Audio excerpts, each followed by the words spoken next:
So for the several million people that are listening right now, if you had to prescribe them all something to do, and it was the minimum they had to do, tell me what exactly the workout would look like and how frequent it would be on a weekly basis.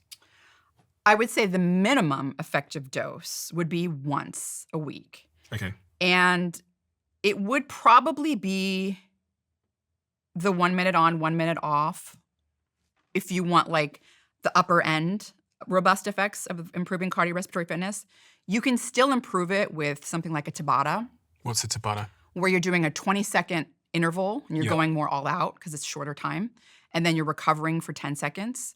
So it's a 20-second on, 10-second off. You do that 8 times.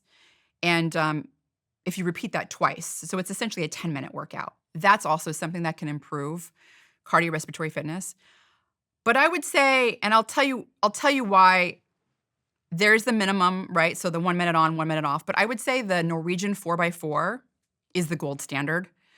And that's because it's not only improving cardiorespiratory fitness. This is probably one of the most exciting pieces of evidence I've seen with respect to, exercise and aging. And that is that being part of an exercise protocol was shown to reverse the structural changes that occur with age in the heart by 20 years. So, what do I mean by that? I mean, people that were 50 years old that were sedentary, so they weren't really going to the gym, they weren't engaging in any sort of physical activity, but they weren't, they didn't have diseases. They didn't have type 2 diabetes. They didn't have cardiovascular disease. I would argue being sedentary is a disease, but putting that aside, they didn't have any diseases, right? And they're 50, so they're midlife. And this was done by Ben Levine out of UT Southwest in Dallas. He took these, 50-year-olds and put them on a pretty intense exercise routine for 2 years, or a stretching routine. This was like the control. And this type of exercise routine was progressive. So they started out lighter and sort of worked their way up, right? Like you don't want to just start with the Norwegian 4x4, people that never exercise. I mean, that's going to be tough. So it was a progressive sort of building up to that. But towards the ends of about the first 6 months, these people were exercising about 5 to 6 hours a week. And that included 1 to 2 sessions of the Norwegian 4x4. And it also included a lot of, they're doing moderate to vigorous intensity cycling or running and some strength training as well. And they did this for 2 years. Their hearts were looked at. And so as we age, our hearts shrink and they get stiffer. And that plays a role in causing cardiovascular disease. I mean, that's the number 1 killer in the United States. It also affects cardiorespiratory fitness, right? Why does the heart, stiffen with time? Well, it has a lot to do with actually being exposed to a lot of glucose. When you're eating a lot of refined sugar and refined carbohydrates, you're having a lot of glucose around in your system. This causes a chemical reaction called glycation. So you get these advanced glycation end products that sort of react with your collagen that's lining your heart, your myocardium, and it causes it to stiffen. And so now the heart can't really respond to stress well. It's stiff. And that plays a role in like heart attacks, for example. So exercise is one of the best things you can do to move glucose out of your vascular system and get it to your muscles. And so that's one of the things that it does and helps with not causing that stiffening of the heart. And so essentially these 50-year-olds had their heart, the structure, so it was bigger and less stiff after 2 years of this, exercise protocol. It essentially made their hearts look like 30-year-olds. And I mentioned they were 50-year-olds. I mean, that's amazing. That's incredible that you can take someone midlife, put them on a 2-year training protocol, and reverse the aging of their heart by 20 years. So on this Norwegian 4x4, you've convinced me to give it a shot. But specifically how I do that. So it's I do my warm-up, and then I do 4 minutes of hard exercise. I take a break, and the exercise I'm doing in those 4 minutes can be any number of things, but I just have to get up to 80% of my exertion levels, 80% difficulty. So the way it works is as I mentioned, it's best if you're doing a cardiovascular type of exercise. So like The assault bike. you could do assault bike. Yep, assault bike. You can do a rowing machine. You could do a stationary cycling machine as well. Could I run?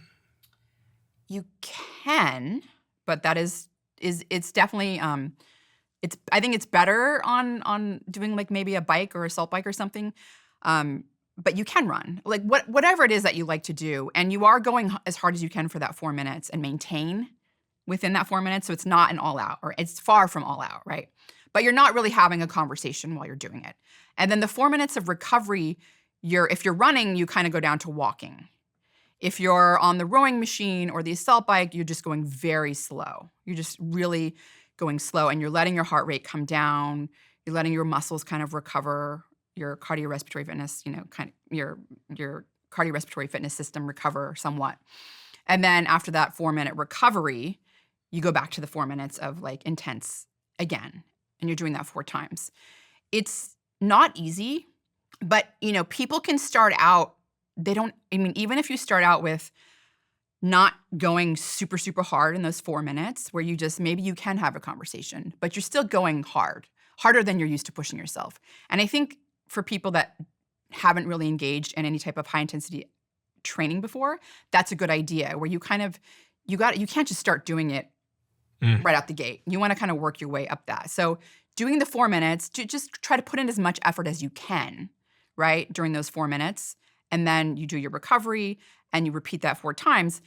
But then work your way up as you do it 1 week, 2 weeks, a month later, 2 months later, and really try then to get to that point where during those 4 minutes, you're getting, you're pushing yourself hard where you're not really able to have that conversation.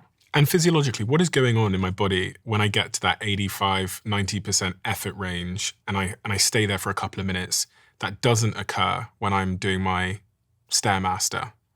I mean, so many things are happening. I mean, there's a lot of different, I would say, physiological responses that are. You've got a big smile on your face when I ask that Yes, question. I do, because it's, one of my favorite things to talk about. And it has to do with when you're pushing yourself really hard, you need to make energy, right? Mm-hmm. And the way that most of our cells make energy, like our muscles, is by using our mitochondria. These are tiny organelles inside of our cells that produce energy, but they need oxygen to do it. So that's where the oxygen comes into play.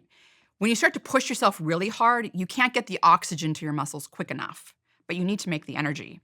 And so your body decides to make energy in the form of ATP without the mitochondria, and it uses glucose to do that. And you're not making as many of those ATP energy molecules, but you're still making them, and you're making them quick. And that's what your body wants to do. And so it's using glucose to do that without the mitochondria. But as a byproduct, it's making something called lactate. And this is what gets me so excited because, for the longest time, lactate was thought to be this just metabolic byproduct of glucose metabolism, where when you're pushing yourself really hard, anaerobic, it's called anaerobic. By the way, you're not only anaerobic. You're just somewhat anaerobic. You're still producing energy with your mitochondria. It's just you're also producing it without the mitochondria. It's not like a sort of black and white sort of thing, right? It's a little bit gray. Mm-hmm. But the reality is you're producing something called lactate. And for the longest time, it was thought this lactate, it's bad because, it can form lactic acid and that forms that burn in your muscles. And this was, decades ago. And we now know from the work of George Brooks out of UC Berkeley that lactate itself isn't causing the burn. And not only is it not causing the burn, it's like a miracle molecule that's being made. This metabolite, lactate, gets into your circulation and it gets consumed by your heart, by your brain, by your liver. And it's used for energy. It's very much similar to beta hydroxybutyrate, that ketone body that you always hear about. People talk about when they're fasting or doing a ketogenic diet. It's actually very similar to that. It gets transported through the same transporter, and it's used like energy, very similar to that. But what's more exciting is that lactate is a way for your muscles to communicate with other organs like the brain. And it's called the signaling molecule. So it's your muscles are going, I'm working really hard. This is really hard. We have to respond to this work. We have to adapt. And so your body goes, okay, I got to like turn on all this awesome stuff that I have because I'm working so hard. I need to respond to that so that like I'm good, right? And so what happens is the lactate, this has been shown, it gets consumed a lot by the brain. And in the brain, it activates something called brain-derived neurotrophic factor, BDNF. And this is kind of like a miracle grow for your brain. So essentially, it's able to increase the growth of new neurons, which is amazing. It's called neurogenesis. It increases the connections between neurons, so it improves memory, cognition. And then it's involved in what's called neuroplasticity, so the ability of your brain to adapt to a changing environment. This is all from lactate. And it also increases neurotransmitters like norepinephrine, so focus and attention, serotonin, your mood, you're feeling better, you're motivated. All these things are happening because of lactate. And there's been studies in humans showing that people that are compared working out hard, vigorous exercise versus sort of moderate to light exercise, they make more lactate. And that lactate, it's been shown that high levels of lactate are correlated with improved cognition scores, improved impulse control. So serotonin plays a role in impulse control. So you're able to not just go on your impulse, right? You're able to kind of like, which is great if you want more focus and attention, right? So this is all really exciting stuff because it all comes down to just it's like your muscles are these little chemical pharmaceutical factories. And the way to make these pharmaceuticals is to work them, to challenge them. And that can be done with an easy high-intensity interval training protocol. A variety of them at Norwegian 4x4 can increase brain-derived neurotrophic factor. That's been shown. The 1 minute on, 1 minute off protocol also has been shown to increase that, again, through the lactate. So that's one of the big sort of, I would say, differences between vigorous intensity exercise and more of that moderate intensity or like low intensity exercise. And I honestly think, I think the guidelines, everyone's sort of obsessed with steps. I need to get my 10,000 steps in, my 10,000 steps. And they have wearable devices, and I think that's great. But I think we need to change the 10,000 steps to at least 10 minutes of vigorous intensity exercise.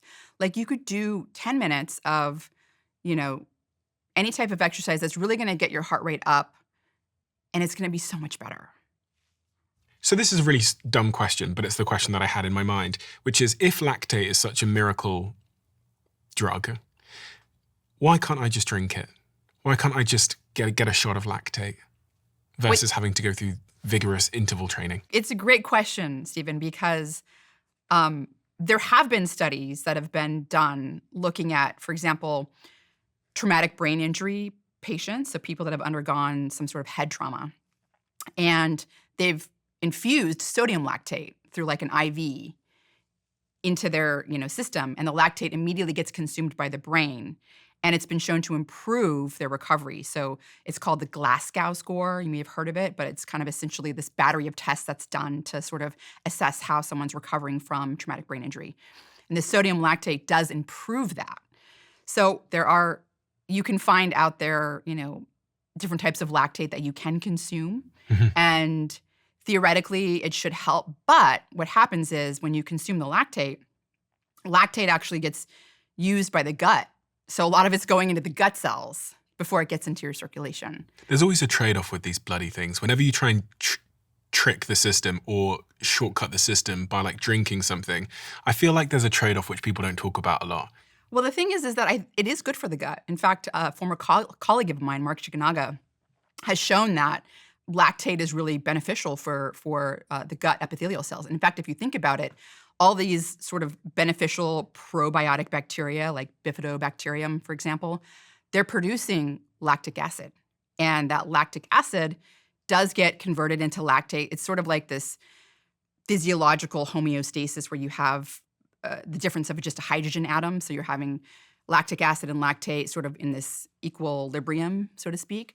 But those bacteria in your gut are making lactate, essentially. And the reason it's so good is because it is a very easily utilizable source of energy for the gut cells. So not to go off on a tangent here. Yes, there is always a trade-off, especially for doing something orally. But when it comes to exercise, there's so, like I mentioned when we first started talking about exercise, if you could pill up what exercise does, it's so many things, right? It's not just the lactate. Yeah. So many different things, so many different adaptations that occur. I mean, it would be a miracle drug. So you're not just getting the lactate, you're getting the improvement in cardiorespiratory fitness, you're getting the muscular response, right? The adaptations to your muscle.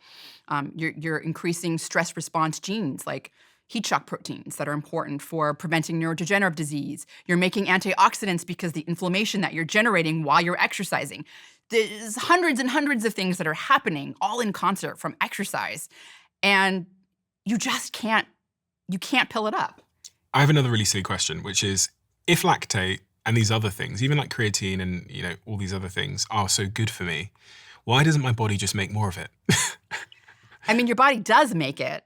The problem is that, as we're aging, everything becomes less efficient. Everything doesn't do what it used to do as well as it did when it was younger.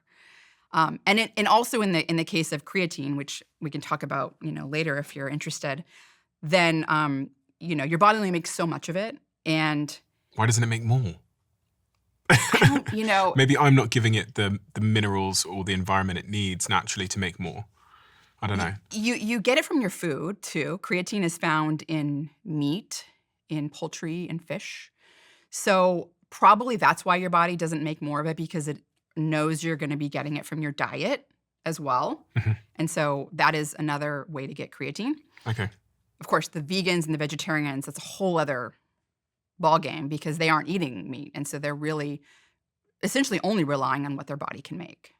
If you love the Diary of a CEO brand and you watch this channel, please do me a huge favor. Become part of the 15% of the viewers on this channel that have hit the subscribe button. It helps us tremendously, and the bigger the channel gets, the bigger the guests.